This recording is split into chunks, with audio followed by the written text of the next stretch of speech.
आज हम ग्रामर पढ़ेंगे। ग्रामर में व्याकरण में विषय है आज का पढ़ने का पद। पद क्या है, पद किसे कहते हैं, उसके कितने भेद हैं और उसके अंतर्गत संज्ञा और उसके विकास के संबंध में मैं आज आपको बताने चाह रहा हूँ। देखिए, क्लास 6 से लेकर क्लास 8 तक आपने व्याकरण में संज्ञा, लिंग, वचन, कारक, सर्वनाम, विशेषण, क्रिया, काल जरूर पढ़ा होगा। इसी चीज को पहला हम दोहराएंगे क्योंकि पद परिचय में यही आता है। ये पद परिचय का एक अंग है, इसलिए जो हमने कल पढ़ा था उसको एक बार फिर देखना है। उसके बाद आपको ये पद परिचय अच्छी तरह से समझ में आएगा। इसके कुछ नियम हैं, पद परिचय के कुछ नियम हैं। उन नियमों के अनुसार ही हमको चलना है और आपको भी चलना है और पद परिचय बनाना है। तो सबसे पहले पद क्या है, पद क्या है उसको जानने की कोशिश कीजिए। शब्द में वाक्य बनकर, शब्दों से वाक्य बनकर हम अपनी बात कहते हैं। शब्दों से वाक्य बनाकर हम अपनी बात कहते हैं।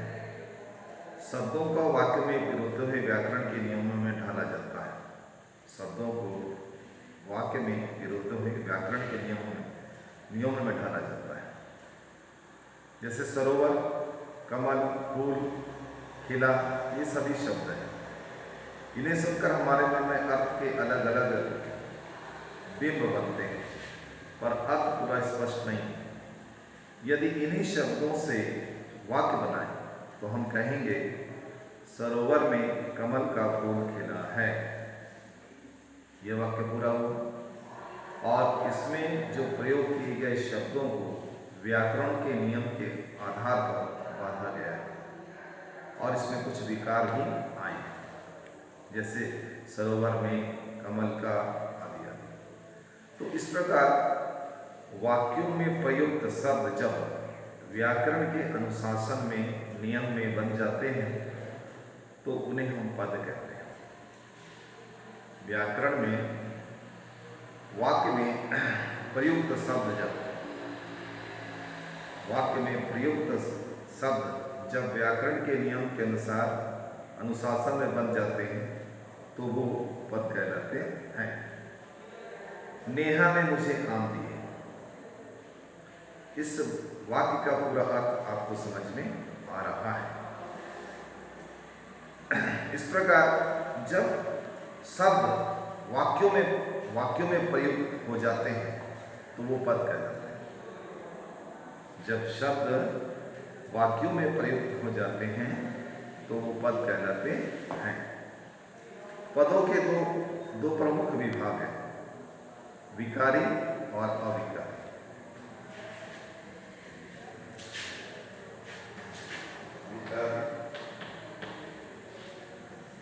और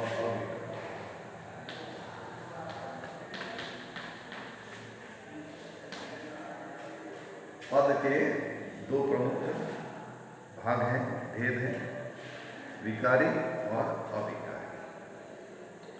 विकारी किसे कहते हैं? ऐसे शब्द जिनमें लिंग, वचन, कारक और काल के कारण विकार या परिवर्तन आता है, उन्हें विकारी शब्द कहते हैं। जैसे संज्ञा, सर्वनाम, विशेषण, क्रिया आदि विकारी शब्द है। अविकारी ऐसे शब्द जिनमें लिंग, वचन, कारक और काल के कारण कोई परिवर्तन नहीं आता, यानी जिन शब्दों में लिंग, वचन, कारक और काल का कोई प्रभाव नहीं पड़ता उन्हें अविकारी शब्द कहते हैं। जैसे क्रिया, विशेषण, संबंध बोधक, समुच्चय बोधक, विस्मादिबोधक और निपात, ये सब अविकारी शब्द कहलाते हैं। पद परिचय किसे कहते हैं? वाक्य में प्रयुक्त पदों का व्याकरणिक परिचय देना ही पद परिचय कहलाता है। फिर से सुनिए, वाक्य में प्रयुक्त पदों का व्याकरणिक परिचय देना ही पद परिचय कहलाता है। दूसरे शब्दों में मैं कहूँ, सरल शब्दों में कहूँ, समझने का कोशिश कीजिए, ध्यान दीजिए थोड़ा सा। व्याकरण की दृष्टि से वाक्य में आए पदों का परिचय देना पद परिचय कहलाता है। वाक्य में आए शब्दों को पद कहते हैं। मैंने अभी आपको बताया कि वाक्य में आए शब्दों को पद कहते हैं और इनका संज्ञा, सर्वनाम, क्रिया, विशेषण, संबंध आदि इसके अंतर्गत होते हैं। इनका परिचय देना पद परिचय कहलाता है। इसे व्याकरणिक परिचय भी कहते हैं। तो व्याकरण की दृष्टि से वाक्य में आए पदों का परिचय देना पद परिचय कहलाता है। पद परिचय में हम देखेंगे विकारी और अविकारी शब्दों के बारे में। तो सबसे पहले हम विकारी शब्दों के बारे में देखेंगे, जिसके अंतर्गत आता है संज्ञा, संज्ञा के भेद, उसके बाद है लिंग, लिंग के भेद, उसके बाद है वचन, वचन के भेद, और उसके बाद है कारक और कारक के भेद। तो इन सब के बारे में हमको जानना पहले जरूरी है, तब हम पद परिचय का उत्तर लिख पाएंगे। तो सबसे पहले हम आपको बता रहे हैं संज्ञा। संज्ञा किसे कहते हैं? संज्ञा के कितने भेद? किसी प्राणी, वस्तु, स्थान या भाव के नाम को संज्ञा कहते हैं। फिर से सुनिए ध्यान से सुनिए। किसी प्राणी, वस्तु, स्थान या भाव के नाम को संज्ञा कहते हैं। जैसे कमल, किशोर, संजय, ये सब व्यक्ति विशेष के नाम हैं। ये व्यक्ति का नाम। आगरा स्थान का नाम, प्रेम भाव का नाम, शेर प्राणी का नाम, किताब वस्तु का नाम। तो किसी प्राणी, वस्तु, स्थान या भाव के नाम को संज्ञा कहते हैं। संज्ञा के 3 भेद हैं: व्यक्तिवाचक संज्ञा, जातिवाचक संज्ञा और भाववाचक संज्ञा। ठीक है, फिर से संज्ञा के मुख्यतः 3 भेद हैं: व्यक्तिवाचक संज्ञा, जातिवाचक संज्ञा और भाववाचक संज्ञा।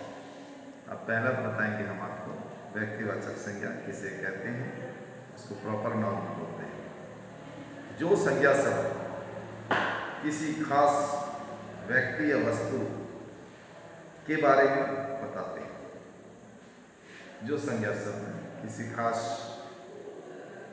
व्यक्ति, वस्तु, स्थान या प्राणी का बोध कराते हैं, उसे व्यक्तिवाचक संज्ञा कहते हैं। जो शब्द किसी खास विशेष व्यक्ति, वस्तु, स्थान, प्राणी आदि का बोध कराते हैं, उसे व्यक्तिवाचक संज्ञा कहते हैं। जैसे स्वामी विवेकानंद एक खास व्यक्ति का नाम, कुर्सी खास भौतिक वस्तु का नाम, कोलकाता खास स्थान का नाम।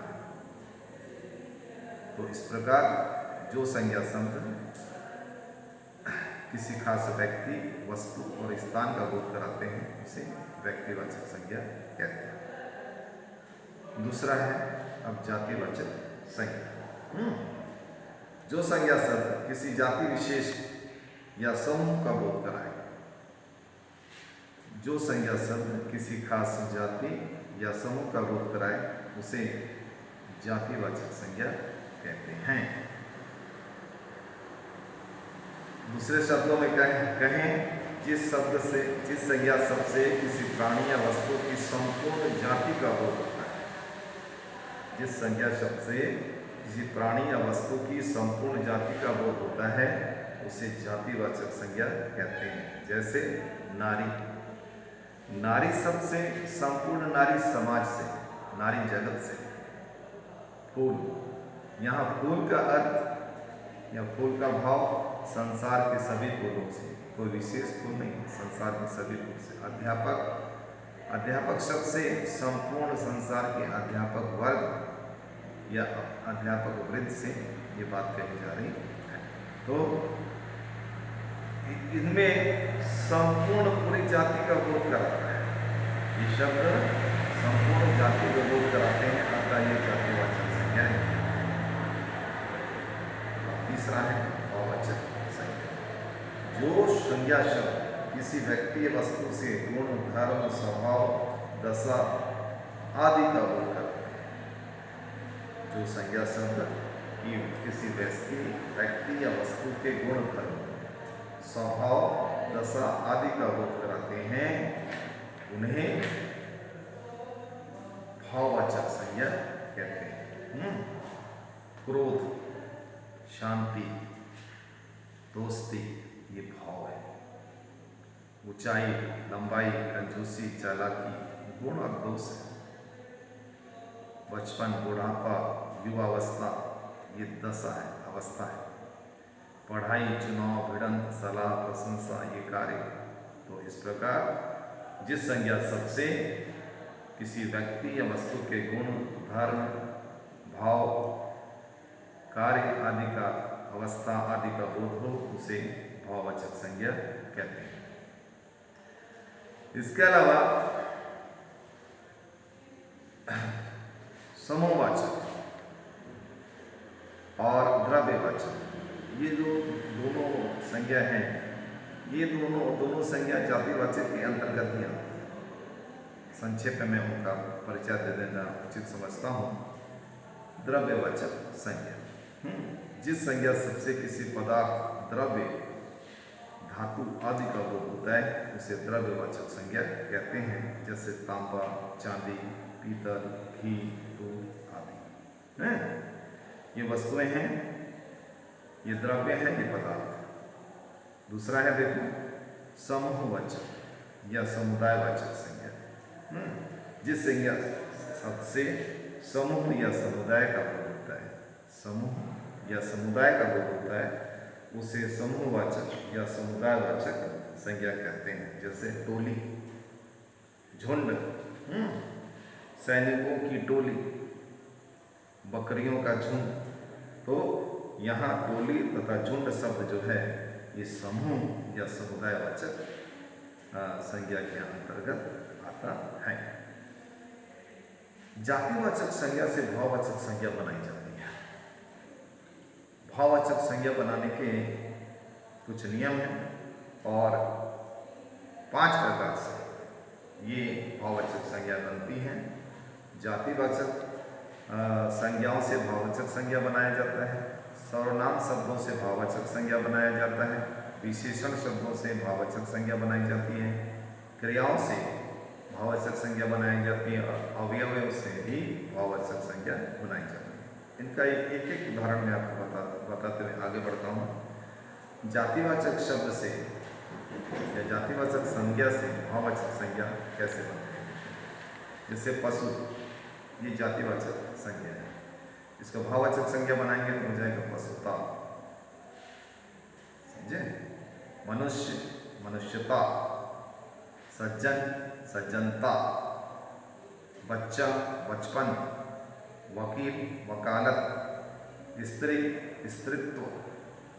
पंडित, पांडित्य।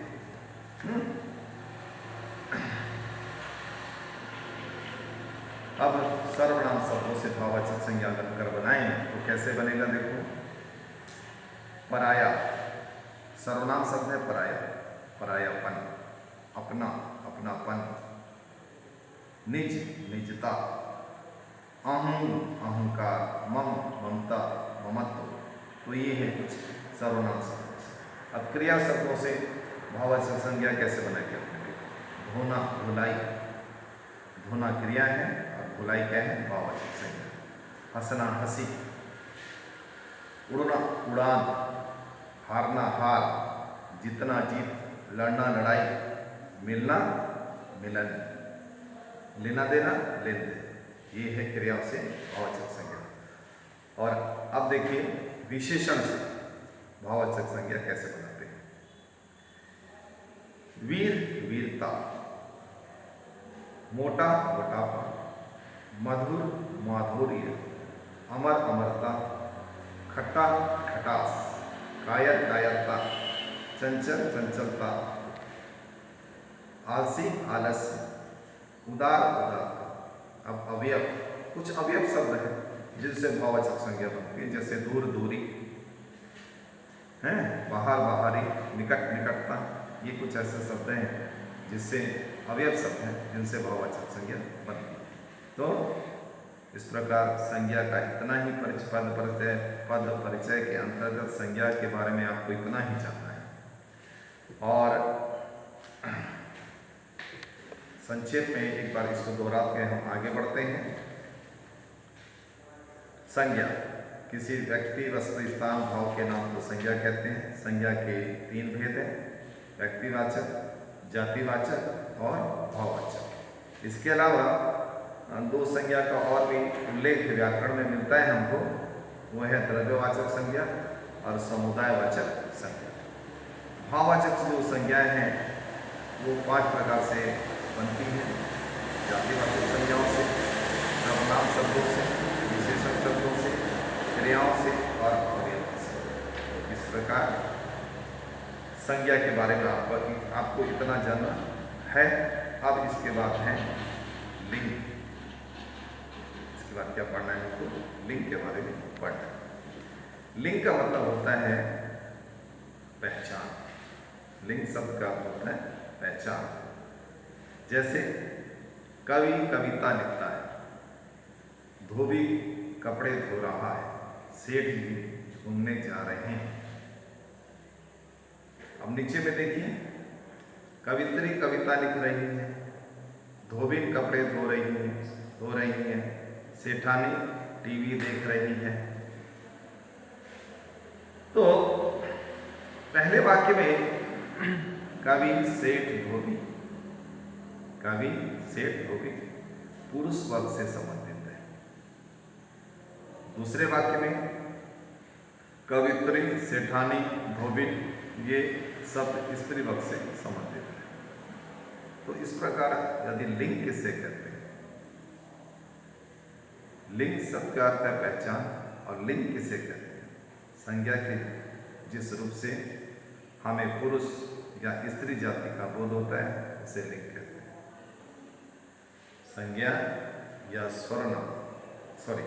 संज्ञा के जिस रूप से हमें पुरुष या स्त्री जाति का बोध होता है उसे लिंग कहते हैं। संज्ञा के या शब्दों के जिस रूप से पुरुष अथवा स्त्री जाति का बोध हो उसे लिंग कहते हैं। जैसे बालक बालिका, बैल गाय, घोड़ा घोड़ी। लिंग के 2 भेद हैं, पुल्लिंग और स्त्री। पुल्लिंग किसे कहते हैं, जिन संज्ञा शब्दों से पुरुष जाति का बोध होता है उसे उन्हें पुल्लिंग कहते हैं। जैसे छात्र, नौकर, गायक, हंस, शेर आदि। स्त्रीलिंग किसे कहते हैं, जिन संज्ञा शब्दों से स्त्री जाति का बोध होता है उसे स्त्रीलिंग कहते हैं। जैसे छात्रा, नौकरानी, गायिका, नारी। ये इस प्रकार कुछ उदाहरण है। तो लिंग किसे कहते हैं, लिंग के कितने भेद हैं, पुल्लिंग किसे कहते हैं, स्त्रीलिंग किसे कहते हैं, ये हमने आपको बताया। अब देखिए, मोती चमक रहा है, ये वाक्य पुल्लिंग है। ये वाक्य क्या है, पुल्लिंग है। सारिका पढ़ रही है, ये वाक्य स्त्रीलिंग। तो वाक्य बनाकर भी हम पुल्लिंग और स्त्रीलिंग के बारे में जान सकते हैं। तो हमने देखा कुछ ऐसे जैसे दिनों के नाम, महीनों के नाम हैं, वृक्षों के नाम, कुछ ऐसे हैं उदाहरण जो सदा पुल्लिंग रहते हैं। और कुछ ऐसे भी उदाहरण हैं जो हमेशा स्त्रीलिंग होते हैं, जैसे नदियों के नाम, बोलियों के नाम, लिपियों के नाम, भाषाओं के नाम, ये सदा स्त्रीलिंग रहते हैं। अच्छा, अब लिंग परिवर्तन कैसे होता है? ई प्रत्यय को जोड़कर भी लिंग परिवर्तन किया जाता है। जैसे दादा दादी, इसमें बड़ी ई की मात्रा लगेगी। चाचा चाची, काका काकी, घोड़ा घोड़ी, बकरा बकरी, मुर्गा मुर्गी, तो ई प्रत्यय, ई का ई है, बड़े ई की मात्रा लगाकर पुल्लिंग से स्त्रीलिंग बनाएंगे। इन प्रत्यय जोड़कर, इन, जैसे धोबी धोबी, मालिक मालिक, कहार कहारी, भिखारी भिखारी, इन शब्द पुल्लिंग शब्दों में स्त्रीलिंग बनाते समय इन प्रत्यय जोड़ा गया। अब या प्रत्यय को जोड़ें, जैसे बूढ़ा बुढ़िया, बूढ़ा पुल्लिंग है, बुढ़िया स्त्री, बछड़ा बछिया, बंदर बंदरिया। अच्छा, अब इनी और इणी प्रत्यय लगाकर पुल्लिंग से स्त्रीलिंग बनाएंगे। जैसे स्वामी स्वामिनी, हाथी हथनी, अधिकारी अधिकारिणी। अब नी प्रत्यय, जैसे मोर मोरनी, मोर के अंत में नी लगाया है बस। चोर चोरनी, मास्टर मास्टरनी, भील भिलनी, शेर शेरनी। अब देखिए आइन प्रत्यय जोड़कर, जैसे पंडित पंडिताइन, ठाकुर ठाकुराइन, गुरु गुरुआइन। अब आनी और आणी प्रत्यय जोड़कर पुल्लिंग से स्त्रीलिंग बनाया है। देख, जेठ जेठानी, देवर देवरानी, महाराजा महारानी, मेहतर मेहतरानी। अब ता को त्री में बदलकर पुल्लिंग से स्त्रीलिंग बनाया। जैसे अभिनेता अभिनेत्री, तो ता को त्री बनाया गया। दाता दात्री, विधाता विधात्री, नेता नेत्री, निर्माता निर्मात्री, वक्ता वक्ती, धाता धात्री। अब है ई का प्रत्यय जोड़ा, जैसे सेवक सेविका, पाठक पाठिका, लेखक लेखिका, अध्यापक अध्यापिका। और इसके बाद देखो मति और वती जोड़कर, मति और वती जोड़कर पुल्लिंग से स्त्रीलिंग बनाए। जैसे गुणवान गुणवती, धनवान धनवती, बुद्धिमान बुद्धिमती, रूपवान रूपवती, श्रीमान श्रीमती। ठीक है। और कुछ ऐसे लिंग भी हैं जो भिन्न प्रकार से बने, पुल्लिंग से स्त्रीलिंग भिन्न प्रकार से बने। जैसे वर वधू एक अलग प्रकार से है, पुरुष स्त्री, बैल गाय, मर्द औरत, विद्वान विदुषी, विधुर विधवा, युवक युवती, साधु साध्वी, बादशाह बेगम, पिता माता, ये भिन्न रूप वाले लिंग हैं। अच्छा, तो इस प्रकार यहाँ पर लिंग समाप्त होता है। संज्ञा के जिस रूप से स्त्री या पुरुष जाति का बोध हो उसे लिंग कहते हैं। लिंग के दो भेद हैं, स्त्रीलिंग और पुल्लिंग। जिन शब्दों से स्त्री जाति का बोध होता है उसे स्त्रीलिंग कहते हैं, जिन शब्दों से पुरुष जाति का बोध होता है उसे पुल्लिंग कहते हैं। पुल्लिंग की पहचान और स्त्रीलिंग की पहचान ये विभिन्न नियमों के अंतर्गत की जाती है। अब हम आपको बता रहे हैं अच्छा वचन। वचन संज्ञा के अंतर्गत आता है। वचन का अर्थ होता है संख्या। वचन का अर्थ होता है संख्या। तो जिस शब्द से किसी व्यक्ति या वस्तु की संख्या का पता चलता है, जिस शब्द से किसी व्यक्ति या वस्तु की संख्या का पता चलता है उसे वचन कहते हैं। जैसे बच्चा बच्चे, रोटी रोटियां, महिला महिलाएं, नदी नदियां। यहाँ हम क्या देखते हैं? ये देखते हैं एक वस्तु अनेक वस्तुएं, एक व्यक्ति अनेक व्यक्ति। तो जिस शब्द से एक या अनेक का बोध, एक व्यक्ति एक वस्तु या अनेक व्यक्ति और अनेक वस्तुओं का बोध हो, उसे वचन कहते हैं। वचन दो प्रकार के होते हैं, एक वचन और बहुवचन। शब्द के जिस रूप से किसी एक व्यक्ति या वस्तु का बोध हो उसे एक वचन कहते हैं। जैसे पंखा, लड़का, मुर्गा, कन्या आदि। बहुवचन किसे कहते हैं? शब्द के जिस रूप से एक से अधिक व्यक्ति या वस्तु का बोध हो उसे बहुवचन कहते हैं। जैसे नदियाँ, पंखे, मुर्गे, चिड़िया आदि। तो इस प्रकार से ये वचन है, एक वचन और बहुवचन। इसमें भी एक वचन से बहुवचन बनाने के कुछ नियम हैं। जब हम एक वचन से बहुवचन बनाएंगे तो इसके कुछ नियम हैं। उस नियम से हम एक वचन से बहुवचन बनाते हैं। थोड़ा सा एक दो उदाहरण मैं आपको बताता हूँ। स्त्रीलिंग संज्ञा से वचन बदलते समय के नियमों का पालन करना पड़ता है। जैसे पतंग, पतंगे।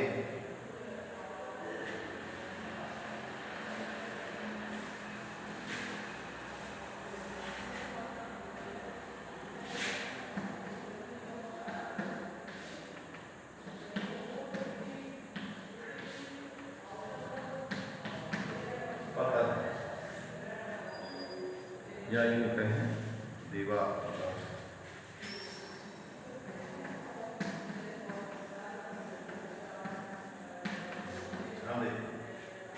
पतंग एक शब्द, एक वचन, इसका बहुवचन हो जाए पतंगे।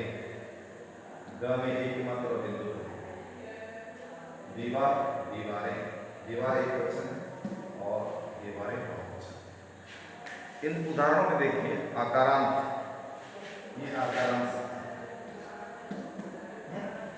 क्या है? आकारांत शब्द है और इनके अंत में ए जोड़ा गया है।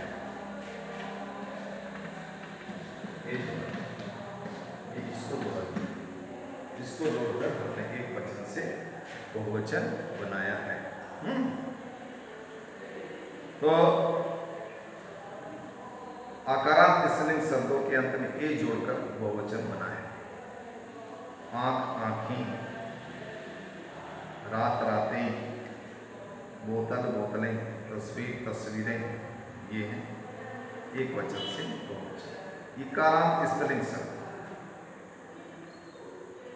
के अंत में या, जैसे उदाहरण के रूप में देखिए नीति, जाति, जातियां, जाति, जातियां।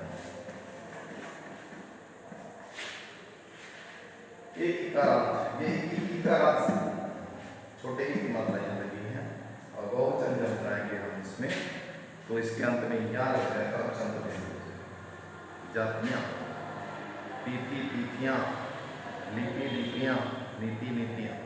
ये कुछ उदाहरण है।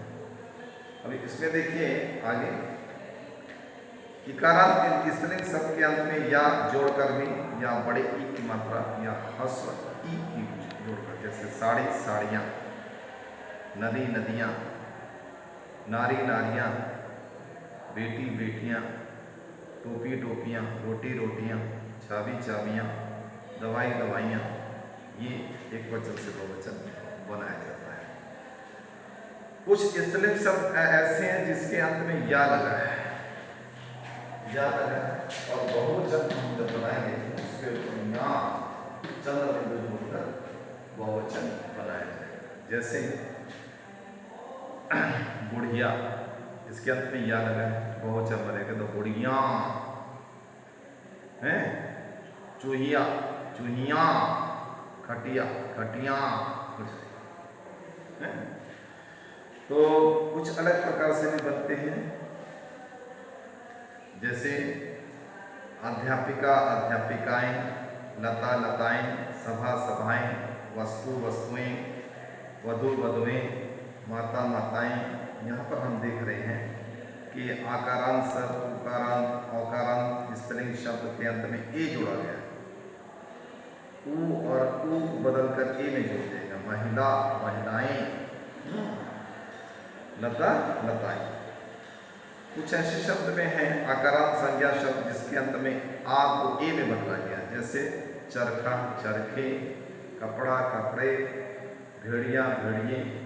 इस प्रकार से बहुवचन बने।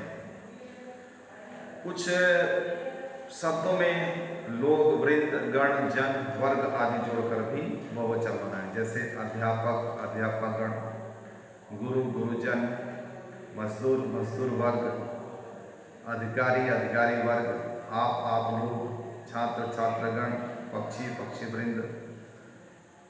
और